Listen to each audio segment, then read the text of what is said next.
Martine. Oui, merci. Allez, Martine. Ça marche. En dehors de Mustapha, vous étiez tous là pour, la semaine dernière pour Sommes-nous nos origines, où on avait examiné qu'il y avait deux possibilités, deux hypothèses, ou selon la façon dont on considérait l'être humain, où l'être humain était un ouvrier en quelque sorte, et la naissance n'était que une cause de laquelle s'ensuivaient des effets toute la vie restante. On était dans le déterminisme. L'autre hypothèse, c'est que l'être humain avait la pensée, l'imagination, la pensée, et était un artiste qui, à partir d'un avènement, sa venue au monde, était dans la création toute sa vie de ce qu'il était. Voilà, donc Martine a choisi de le resituer dans deux. Voilà, alors j'ai choisi de manière purement subjective, comme d'habitude, de reprendre cette problématique de l'origine et de notre origine, enfin des origines de l'humanité, de tous les êtres humains, ou de chaque être humain, en ciblant l'analyse de cette problématique qu'en fait l'école de Francfort, parce que, bon, on n'en parle pas beaucoup, mais en même temps, c'est peu connu, peu lu, et assez difficile d'accès, je dois dire.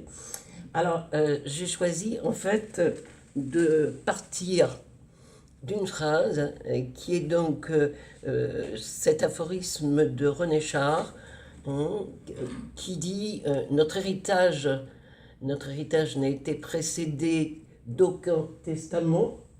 Et on verra ce que ça veut dire exactement. Donc, bon, c'est extrait des feuillets d'hypnose et ça date de 1946. Et en même temps, je signale que c'est repris par Hannah Arendt, c'est pour ça que j'en parlerai. C'est repris par Hannah Arendt dans l'introduction à la crise de la culture. Bien.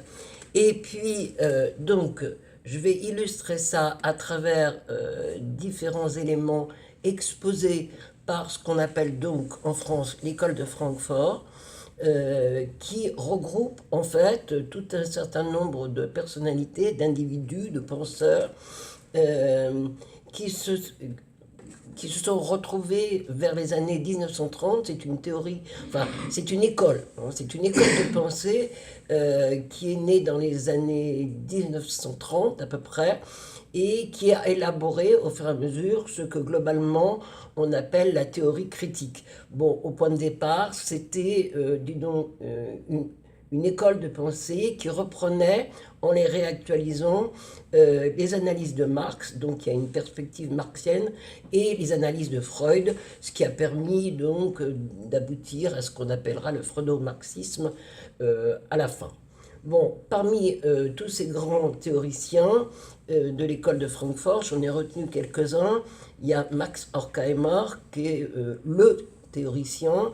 Il y a Theodor Adorno, qui est celui qui reprend toutes les données et la méthode de la théorie critique, notamment la dialectique critique, dans une perspective qui est celle de l'analyse de l'art. Il y a Walter Benjamin, qui lui est beaucoup plus éclectique et procède avec une pensée beaucoup plus aphoristique, et qui, lui, s'est penché à la fois sur la production, on va dire, artistique, et sur la perte de la dimension culturelle. Voilà, alors dans différents domaines. Il y a aussi, donc, dans tous ces gens, il y a Wilhelm Reich, alors lui qui a repris les analyses de Freud dans une perspective d'étude de la psychologie de masse des années 1930, c'était assez bien vu. Bon, il y aura aussi plus tard Erich Fromm, mais c'est un petit peu différent. Et puis, tous ces gens immigreront tous aux États-Unis, à partir des années 35-40, les derniers grands représentants étant Herbert Marcuse, hein, avec L'homme unidimensionnel et Héros et civilisation, et puis celui qui est encore vivant, qui écrit toujours malgré son grand âge, qui est Jürgen Habermas, mais qui lui s'est spécialisé plus dans l'étude de ce qu'on appelle l'espace public et la possibilité d'expression de l'individu dans cet espace public. Qu'est devenu cet espace public? Est-ce qu'il ne s'est pas lui aussi considérablement rétréci? Et qu'est-ce qu'on fait exactement dans cet espace public? Bon, alors, et à travers donc cette étude, j'aimerais en arriver à la conclusion de pouvoir justifier, parce que c'est mon point de vue, cette phrase de Rilke: nous naissons, pour ainsi dire, provisoirement quelque part. C'est peu à peu, donc on relativise, hein, c'est peu à peu que nous composons en nous le lieu de notre origine pour y naître une deuxième fois, donc après coup, et chaque jour plus définitivement. Voilà, donc je vais essayer de justifier le passage de cet aphorisme de René Char à ce point de vue de Rilke, en utilisant donc la théorie critique de l'école de Francfort. Alors, sommes-nous nos origines? Bon, je pourrais formuler ça en disant: sommes-nous tout ce qui nous a fait naître? Ou sommes-nous devenus tout ce qui nous a fait naître?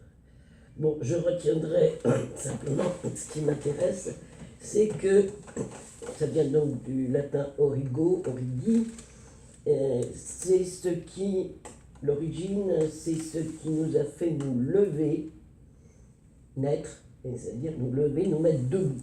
Bon, se mettre debout, c'est pas trop difficile, après il faut savoir comment on y reste. Ça, c'est peut-être un peu plus compliqué. Et donc, ce qu'il y a derrière ça, c'est que nous sommes indiscutablement tous le résultat d'une histoire, ou d'histoire au pluriel, que nous le sachions ou non.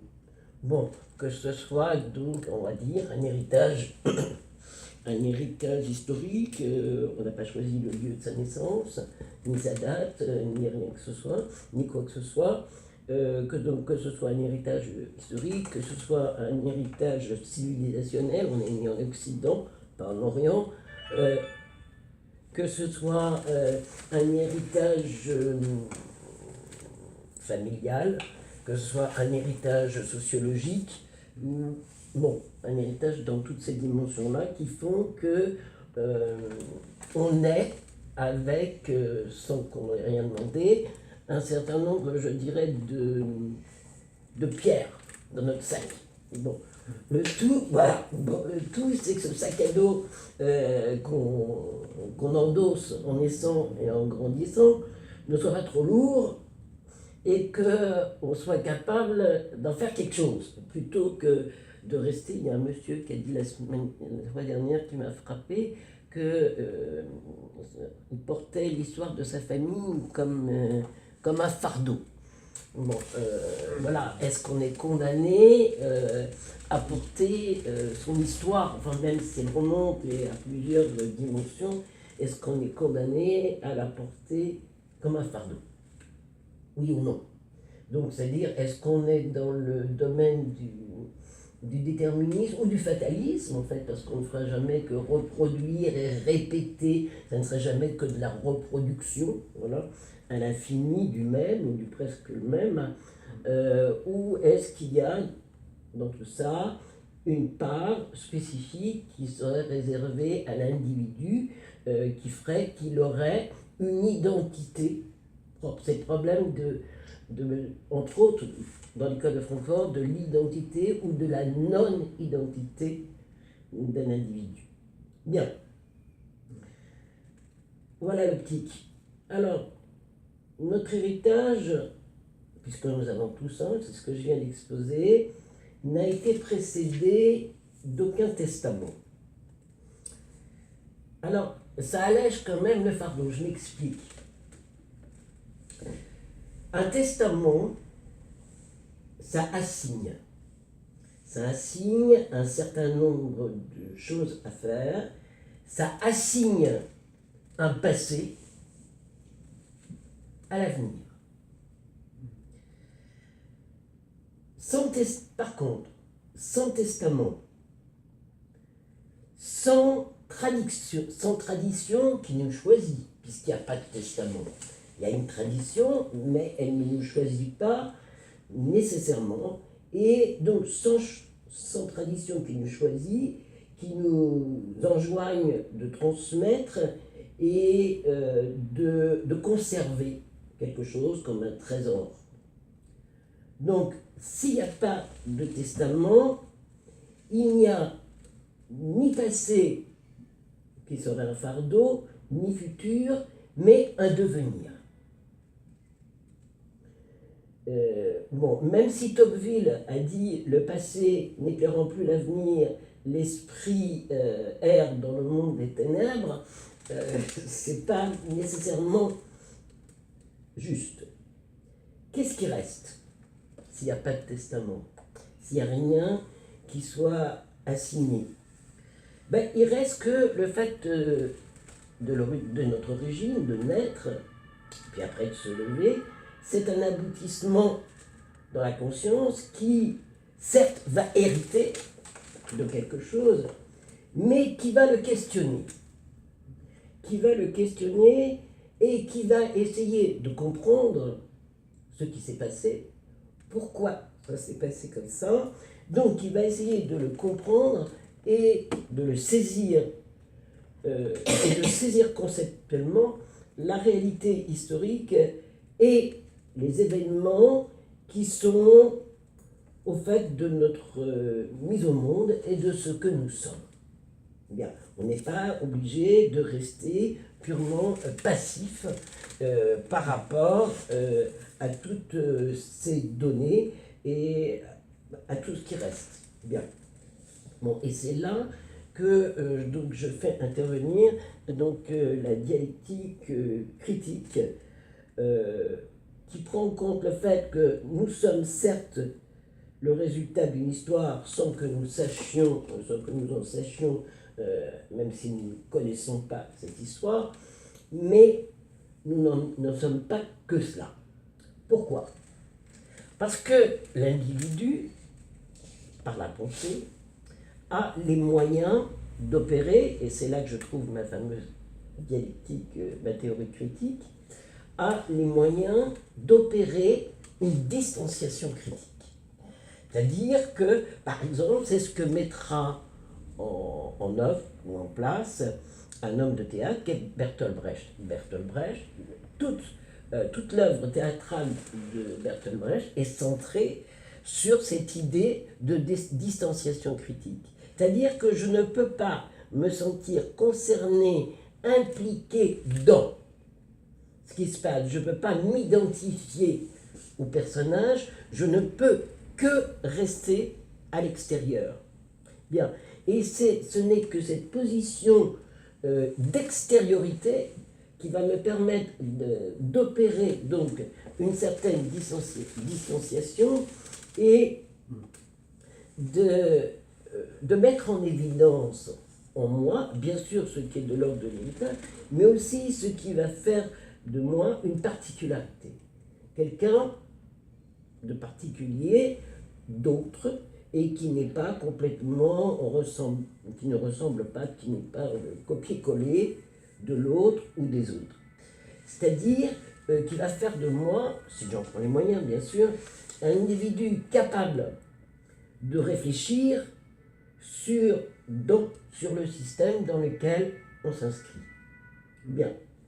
C'est-à-dire, de par mes origines, je m'inscris nécessairement dans un système économique. Bon, alors pour l'école de Francfort et pour Max Horkheimer, c'est après des velléités, je dirais, de révolution prolétarienne des années 1920, qui se sont avérées un échec flagrant, il faut dire, Après aussi, donc, l'avènement du nazisme et sa montée en puissance phénoménale. Après aussi l'échec de ce en quoi ils avaient misé, tout un certain nombre de théoriciens avaient misé sur la révolution russe, qui s'est transformée en véritable bureaucratie et en une forme de dictature du prolétariat qui devait être transitoire et qui s'est révélée quasiment éternelle. Bon, alors, après tout ça, et malgré tout ça, qu'est-ce qu'on fait? Est-ce qu'il y a la possibilité d'échapper à toutes ces manifestations idéologiques dans lesquelles je baigne nécessairement? Et si, en fait, une révolution prolétarienne, il faut dire bye-bye, et la révolution de type soviétique, c'est un fiasco total. Donc, ce sont des gens qui vont se centrer sur l'individu et sur la notion de particularité. Comment je peux faire, disent-ils, pour être un individu non diminué? Parce que l'idéologie de cette époque-là, enfin des années 30, 40, 50, 60, etc., c'est celle de la valeur d'échange, c'est celle de la marchandisation, de l'art et de toutes les manifestations culturelles et philosophiques même, sont compris. Donc, on est dans l'ère de la marchandisation totale. Est-ce que dans cette ère de la marchandisation totale, il reste une place pour quelque chose qui échapperait? Donc, pour quelque chose qui serait de l'ordre de la particularité, pour ce qui serait de l'ordre de la non-identité, je ne suis pas identique à mon voisin, je ne suis pas obligé d'avoir une vie qui soit exactement conforme aux exigences et aux attentes. Et donc, ce que va faire notamment Max Horkheimer, c'est qu'il va va se passer un retour de l'école de Francfort à travers cette critique qui reste présente, un retour aux Lumières et donc aux philosophes du XVIIIe siècle, hein, et à la revendication d'une certaine autonomie. Bon, c'est-à-dire de l'individu. Autonomie, c'est-à-dire autonomos. Un individu autonome, c'est quelqu'un qui se donne à lui-même ses propres lois, qui n'a pas besoin que quelqu'un de l'extérieur, qu'une autorité, qu'une école lui dise ce qu'il doit faire. Il est capable de le faire tout seul. Donc on en revient, ou il peut être capable de le faire. Donc ils en reviennent à cette notion d'autonomie, à cette notion aussi d'émancipation. C'est-à-dire que comment faire pour que les individus deviennent, soit majeurs intellectuellement. Bon, et non pas dépendant d'un livre dans lequel tout serait écrit et qu'il n'y aurait qu'à suivre. Bon, on parle donc d'autonomie, d'émancipation intellectuelle, ou comme le dit Kant, parce que c'est un retour à Kant et à la philosophie kantienne de l'époque, enfin, la philosophie de l'histoire de Kant, de l'époque des Lumières. Qu'est-ce que je fais? Est-ce que je peux être majeur, intellectuellement? Pas majeur parce que j'ai 18 ans ou plus, mais majeur parce que je décide par moi-même. Bon, et pour dire tout ça, si on se remet dans le contexte de l'époque, il s'appuie sur les publications littéraires de l'époque, les années 1920, 1930, 1940. C'est les grands écrivains, c'est Kafka, c'est Musil, L'homme sans qualité, c'est Hermann Hesse. Donc ce sont tous ces gens-là. Et notamment, il y aura une grande influence sur l'école de Francfort de la pensée et des œuvres de Hermann Hesse. C'est-à-dire que seul, dit Hesse, qui était un solitaire, bien, seule l'obstination individuelle, la volonté d'autonomie et d'émancipation peut faire en sorte que je résiste, il s'agit de résistance, hein, peut faire en sorte que je résiste à l'instinct de masse. Bon, l'instinct de masse en allemand, ça se dit Herdensinn, c'est-à-dire alors, Herde en allemand, c'est le troupeau. Hein, donc, à l'instinct du troupeau. C'est Nietzsche qui faisait la différence en disant qu'en fait, c'est une parenthèse, il y a des catégories d'hommes. Il y a Herden, c'est l'homme de troupeau, et il y a Erden, sans H, c'est l'homme de la terre. Voilà, en faisant bien la différence entre les deux. Donc, comment je peux faire pour résister à cet instinct de masse? Et pour ça, dit-il, il faut des qualités absolument indispensables, c'est-à-dire une capacité de résister aux pseudosciences, dit-il, du positivisme, et une obstination qui serait, selon eux, une qualité authentique de la pensée philosophique. Et donc d'instaurer pour cela, je reviens à ce que je disais avec Bertolt Brecht, donc d'instaurer pour ça une distance, cette distance permettant la constitution d'une singularité, permettant aussi une certaine autonomie de l'art, et en faisant ça, de retourner, parce qu'on n'oublie pas Marx complètement, je suis pas clair, de retourner à une certaine valeur d'usage originelle plutôt qu'à la reproduction systématique. Bon, c'est ça, en fait, la théorie critique, c'est ce mécanisme de distanciation qui ferait qu'on serait dégagé et de l'emprise morale et de l'emprise idéologique. Bon, c'est facile à dire, c'est moins facile à faire.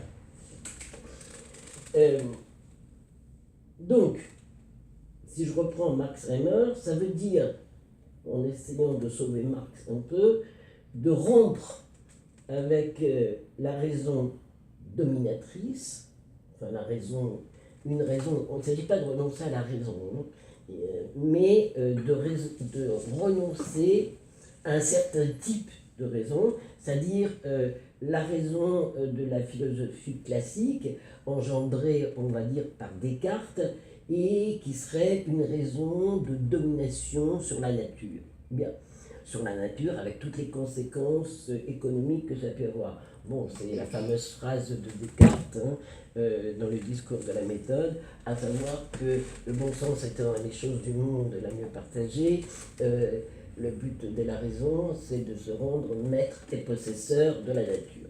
Bon, ça c'est ce qu'on a trouvé avec l'idéologie du progrès de Descartes jusqu'au positivisme du XIXe siècle. Alors, pour les gens de l'école de Francfort, il s'agit de rompre avec cette raison dominante et dominatrice pour ressusciter alors, ce qu'ils appellent le moment critique des Lumières, de l'Aufklärung, des Lumières. Alors, comment est-ce que je ressuscite ce moment critique? Eh bien, j'en reviens à mon histoire d'origine et des origines. Bon, il y a la naissance, et puis, avec le sac à dos et puis les pierres dedans, il y a l'effort de distanciation critique pour essayer de restituer une individualité qui ne soit pas diminuée. Et puis, il y a aussi peut-être une renaissance. Bien. C'est-à-dire que, et ça je l'emprunte, je viendrai à Benjamin après, ça je l'emprunte à Hannah Arendt.